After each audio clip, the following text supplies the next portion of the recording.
Treaty. That's the latest bit of exclusive breaking news update coming in. India wants the Indus Water Treaty to be modified.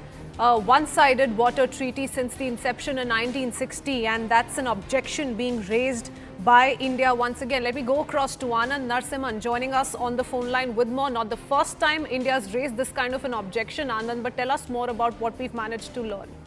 Well, this is an ongoing debate and the conversation that's been happening for a while that the Indus Water Treaty is lopsided and there is an inherent inequity in the construct of the water treaty that came into effect in 1960. There's also a certain legal infirmity on the basis of which treaty continues to exist, and given the nature of the Indo-Pak relations and the proxy war on Bharat, there has to be a relook in the totality of the treaty in totality, and it's not just a standalone, agreement.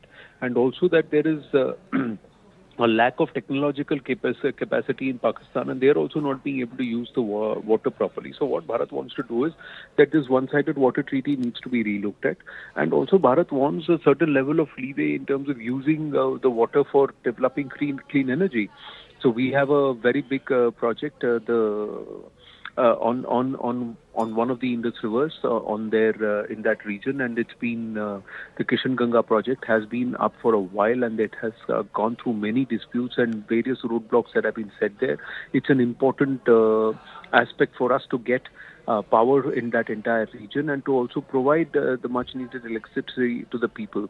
The other aspect is a lot of these waterways have been used as infiltration routes, and increasingly we are seeing it in the Jammu region that these rivers are being used for nefarious means and not for constructive means.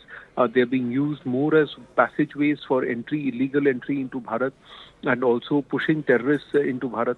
So India is saying that we need to rework the contours of this so that A, national security is not compromised, B, the water resources, the sharing of the water resources is equitable, and C, more importantly, we are able to use it for the development and good of the people and for generating clean energy.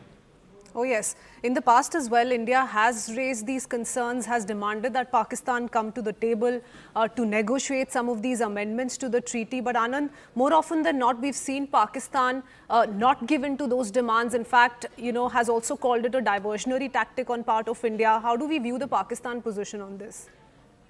Well, Pakistan is the past master at making, setting up false narratives or twisting the narrative as it suits it. But yes, those kind of days of PR stunts and trying to manage the narratives are over because everybody is exposed.